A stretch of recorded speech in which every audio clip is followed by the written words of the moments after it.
जहाँ भाव हरेक का और दासी का वही कि ये शुक्राना ये दातार का कि ये सबब बनता एक दर्शन रूप संगत के। तो जब राजपिता जी भी टूर पे होते थे तो वो जैसे लाइव सत्संग में सभी देखते थे तो दासी भी फिर टीवी के आगे वो सत्संग रूप का आनंद और आपके दर्शन और यही अब समागम की रुत ये एक आत्म मंथन का जो जिक्र सभी बार बार कर भी रहे हैं। तो वही भाव कि ये आत्म मंथन कोई ये बुद्धि का विषय नहीं है, कोई सोच का नहीं है, ये आत्म मंथन मन का विषय है कि ये एक साइकोलॉजिकल नहीं एक स्पिरिचुअल विषय है कि कैसे हमें अपने अंदर के बहुत गहराई में मन के अंदर जाना है और किस तरह ब्रह्म ज्ञान कहाँ तक हमारी रग रग में अभी बसा है कि नहीं, ये एक खुद ही हमें अपने भीतर जाकर ये जर्नी विदिन ऐसे एक भावों को अपने अंदर कैसे भाव हैं इसका हरेक का पता हरेक को हो कि कहाँ एक कौन से सोच हमारी सबसे पहले आती है। क्या हम संतमति में हैं या एक अपनी मन की अवस्था को खराब कर चुके हैं, एक अपने अहंकार मुताबिक या कोई बुराई मुताबिक अपने कर्मों को सोच को बना रहे हैं। सभी ने जहाँ ये इस साल आत्ममंथन का ये लोगो भी देखा और ये उस तरह एक जो भूल भुलैया कह सकते हैं मेज़ उस तरह से एक आकार और कैसे उसके बीच में आत्ममंथन शब्द। तो बात वही है कि संसार ये पल पल में किस तरह की भी एक चॉइसेस एक रास्ते हर एक के पास हैं और कैसे वो एक जिन्होंने हमेशा निराकार का आधार लिया एक संतमति को अपनाया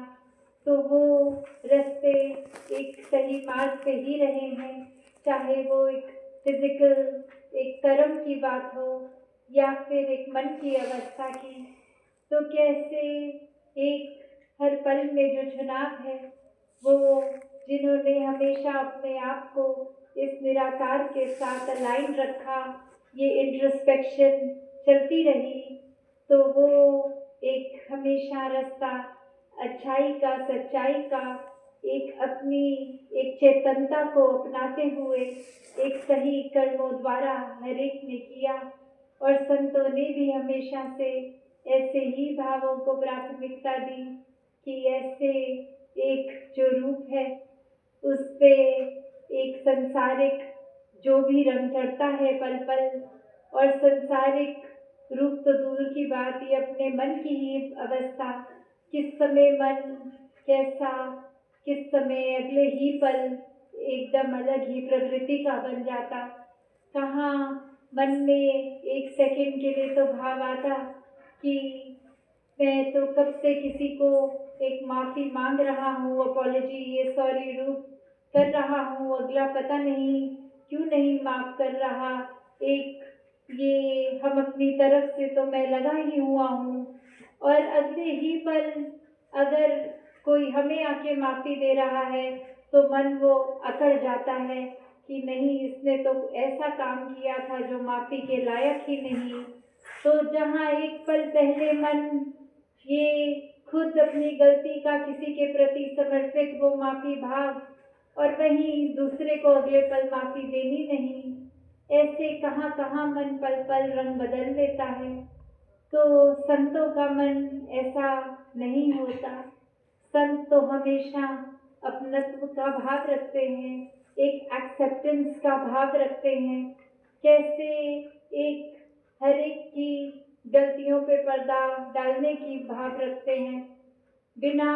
माफ़ी मांगे माफ़ करने के भाव रखते हैं, एक दूसरे के लिए सिर्फ अरदास भाव रखते हैं कि हर कोई एक सही दिशा में रहे, मन में भी ये निराकार से जुड़ के भाव बहुत ही साफ एक पवित्र बनते हुए सोच भी पवित्र हो जाए। और जब ये मन के भाव और सोच पवित्र होते हैं तो वो कर्मों में अवश्य ढलते भी हैं।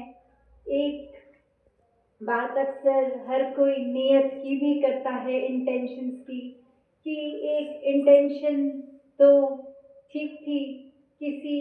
के प्रति ऐसा भाव नहीं था, पर कोई बोल ऐसे निकल गए, कोई कर्म ऐसे हो गया जो ये इंटेंशन से विपरीत हो गया।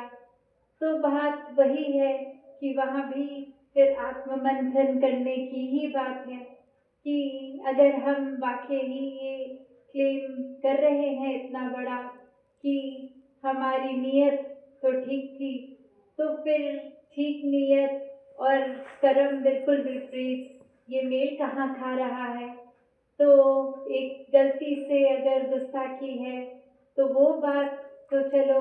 एक हो सकती है, एक स्लिप वो हो सकता है, पर अक्सर आत्ममंथन की जहाँ बात आती है हम तो किसी की बात भी इसीलिए सुनते हैं ताकि आगे कुछ वो डिबेट रूप कर सके, या उनसे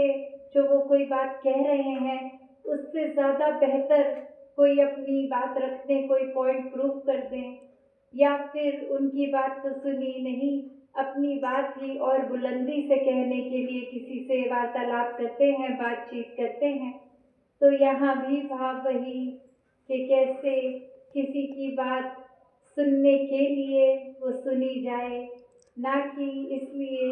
कि हम आपसे ज़्यादा बेहतर बात कर सकते हैं, ये बात आप सुनो इसलिए आप आके हमसे बात करो। तो ये तो कहाँ ही एक सोच, एक मन जा रहा है। ये बात जो अक्सर दासी अक्सर कहती है कि हर कोई अपना अंतर्यामी होता है, कि ये निराकार दातार तो है ही सभी का अंतर्यामी, पर हम किस रास्ते पे हैं, कैसे हैं, किस वजह से, किस नियत से क्या सोच रहे हैं, बोल रहे हैं, ये हमें अपना तो हर एक को पता ही है। अक्सर हम दुनिया को भी एक वो कह सकते हैं, एक एक्ट एक उस तरह रख सकते हैं जहाँ हर कोई कन्विंस हो सकता है कि हाँ ये तो हमने कोई भोलेपन में कर दी या नादानी में बात कर दी। पर अगर हमारा अंदर ही मन नियत शातिर रखते हुए वो सिर्फ एक पाखंड भोलेपन का कर रहा है, तो फिर ये बात हर एक को अपनी ही सुधार में लानी होगी, क्योंकि हर कोई तो हमेशा एक दूसरे को बेनिफिट ऑफ द डाउट देंगे कि वो अगर गलती भी सामने आए तो कोई वजह रख देंगे कि ये वजह से शायद उनसे सामने वाले से एक कोई भूल हो गई। पर हमें तो पता है हम शुरू के पॉइंट से ही वो नियत रख रहे थे, वैसा करना चाह रहे थे, तो एक भूमिका इस तरह हमने खुद ही क्रिएट कर दी कि वो बिल्कुल उसी तरह लगे जैसे हम दूसरों को ये एक नाटक करके दिखाना चाह रहे हैं। तो बात वही, चाहे छोटे छोटे पहलू हो संसारिक या फिर कोई बड़ी बात हो, ये मन हर जगह हर पल इस तरह होता है कि अभी एक पल में जैसा सोच है, हमें अपनी अलग इमोशन अगले पल का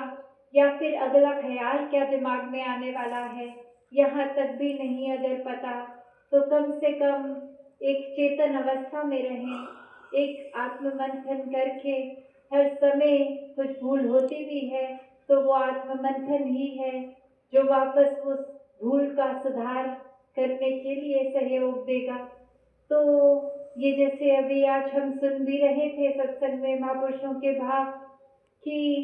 ये आत्ममंथन मन अक्सर करने से भी हिचकिचाता है,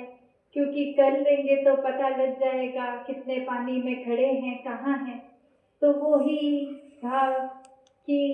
कहीं हमने इतने ही नियत से बुरे कर्म करे सोच रखी कि आत्ममंथन अपना करने से ही अगर हिचकिचा रहे हैं